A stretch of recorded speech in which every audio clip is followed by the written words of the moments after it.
On the other side were the nationalists, led by rod and classroom skeleton Steve Bannon. They argued that the US needed to fight China's economic growth and bring manufacturing back to America by imposing sanctions. Steve Bannon himself explained it this way.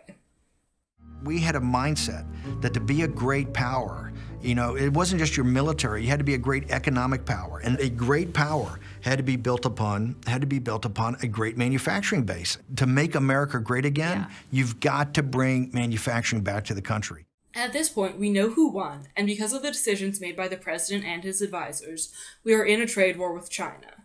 Or at least we were. This week, during the G20 summit in Osaka, Trump agreed to resume trade negotiations with Xi and to suspend additional tariffs he had considered. But why? According to Trump, China agreed to purchase a tremendous amount of agricultural products. And that could be the end of it. It may turn out to be true that, as Trump says, trade wars are very easy to win, or there could be more to it than that.